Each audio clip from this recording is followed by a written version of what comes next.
আমাদের বিরুদ্ধে অনেক অপপ্রচার আছে।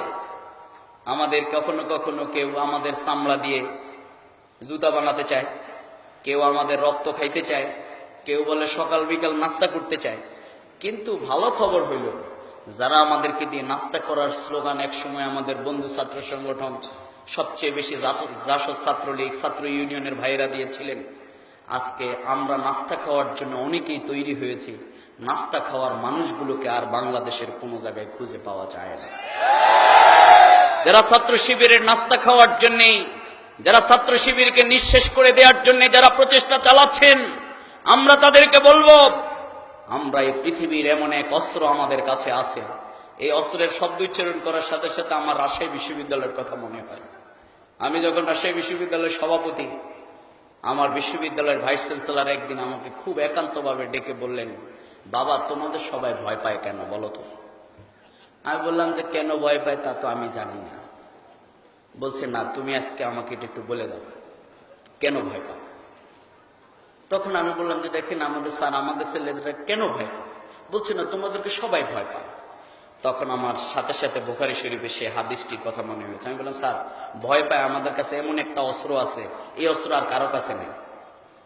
বলছে স্যারের কি করে চোখ মুখ খুব খুশি হয়ে গেছে, যা যাক ছেলেটা সহজ সরল, আজকে রাজশাহী বিশ্ববিদ্যালয়ে কি অস্ত্র আছে বলে যাবে, খুব খুশি হয়ে গেছে। আমি বললাম, স্যার আমাদের কাছে একটা অস্ত্র আছে, এটা কারো কাছে নেই। বলছে বাবা কি সেটা? সবাই ভয় পায় তোমাদের। আমি বললাম যে আপনি একটা হাদিস বলি আগে স্যার। হাদিসটা হচ্ছে, যারা আল্লাহকে ভয় করে এই পৃথিবীর সব মানুষ তাদেরকে ভয় করে, আর যারা মানুষকে ভয় করে এই পৃথিবীর সব মানুষ গেলে তাদেরকে ভয় দেখা।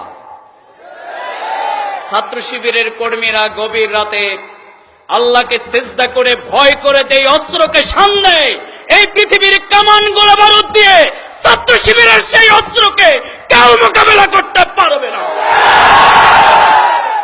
কে আমাদেরকে কি অস্ত্রের ভয় দেখান? কে আমাদেরকে কি অস্ত্রের ভয় দেখান? কেউ আমাদেরকে বলছেন 1 লক্ষ শিবির গিলতে নাকি কয়েক মিনিট সময় লাগবে। ডক্টর সুফিয়া কামাল তার মুখে পছন্দ ধরার মাধ্যমে পৃথিবী থেকে বিদায় নিয়েছেন। ছাত্র শিবিরকে কেউ গিলার জন্য যদি চেষ্টা করেন, তাহলে আপনার মুখ দিয়ে গিলার দূরের আগে আপনার গলা পেটে গলা ভেঙে চুরমার হয়ে যাবে। ছাত্র শিবিরের কর্মীরা এই পৃথিবীর আল্লাহ ছাড়া আমরা আর কাউকে ভয় করি না। এই পৃথিবীর এক আল্লাহ ছাড়া আমরা আর কাউকে ভয় করি না। আমাদের অস্ত্রকে গভীর রাতে শান দেই। সুতরাং আমি ছাত্র শিবিরের কর্মীদেরকে রাসূল করিম সাল্লাল্লাহু আলাইহি সাল্লামের চেতনার আলোকে নিজেদেরকে তৈরি করার মাধ্যমে আগামী দিনে রাসূল করিম সাল্লাল্লাহু আলাইহি সাল্লাম যে লোকটি তার হাতে সামান্য পরিমাণ আঘাতপ্রাপ্ত হয়েছিলেন, সেই লোকটির পাশে দাঁড়িয়ে যেমনি বলেছিলেন, তুমি আজ সমপরিমাণ প্রতিশোধ আমার থেকে গ্রহণ করো। ছাত্র শিবিরকে সেই চেতনা লালন করতে হবে, ছাত্র শিবিরকে লালন করতে হবে। আমাদের প্রতিপক্ষ আমাদের জন্য এই পরিস্থিতি যত কঠিন করুক না কেন, ছাত্র শিবিরের কর্মীদেরকে তার রাসূল করিম সাল্লাল্লাহু আলাইহি সাল্লামের সেই আদর্শকে ধারণ করে নিজেদেরকে তৈরি করতে হবে। তাহলেই হবে রাজশাহী বিশ্ববিদ্যালয়ের মতো পুলিশ যেরকম ছাত্রলীগের সভ্যদারি ঘেরাও করে, পুলিশ যেদিন চিৎকার করে বলেছিল, স্যার আজকে সব শিবিরকে এক জায়গায় পাইলাম, গ্রেপ্তার করা খুব সহজ। সেদিন পুলিশের ভাইয়েরা এক এক করে ছাত্র শিবিরকে গ্রেপ্তার করার জন্য উল্লসিত হয়ে যখন এক এক করে মসজিদে গিয়ে হাজির হয়েছিল, সব শিবির কোথায়? সব শিবির সভ্যদারি করে, গভীর রাতে তাহাজ্জুদের নামাজ আদায় করে, দাড়ি নাই মুখে, বিশ্ববিদ্যালয়ে পড়ে, মাদ্রাসায় পড়েনি, এই ছেলেগুলো আল্লাহকে সিজদা করে কাঁদছে। পুলিশ অফিসার গিয়ে বলছেন, স্যার সবাই দেখি একসাথে কাঁদে, সম্ভবত অস্ত্র প্রশিক্ষণ দিতে গিয়ে কেউ মারা গেছে। বলছে তাহলে ভালো, সবাইকে ধরতে হবে। সভ্যদারি প্রোগ্রাম, যারা ছাত্র শিবিরে সভ্যদারি প্রোগ্রাম করেছেন, আমরা মুনাজাত দেওয়ার সময় লাইট বন্ধ করে মুনাজাত দিই। পুলিশ অফিসার এসে লাইট সৈয়দ আমির আলী হলে লাইট জ্বালিয়ে সাথে সাথে বলছেন, স্যার তারা তো আল্লাহর কাছে কান্নাকাটি করতেছে।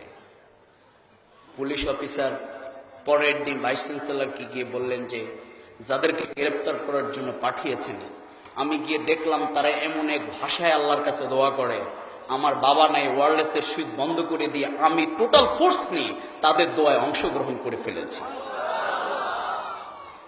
যে ছাত্র শিবিরকে রাজশাহী বিশ্ববিদ্যালয়কে গ্রেপ্তার করার জন্য আমাদেরকে পাঠিয়েছেন, আমাদের মনে হচ্ছে আল্লাহকে ভয় করা এই যুবকগুলোর হাতে যদি এই বিশ্ববিদ্যালয় পরিচালনার দায়িত্ব থাকে, এই বিশ্ববিদ্যালয়ে লেখাপড়ার পরিবেশ চিরদিনের জন্যই অম্লান থাকবে ইনশাআল্লাহ।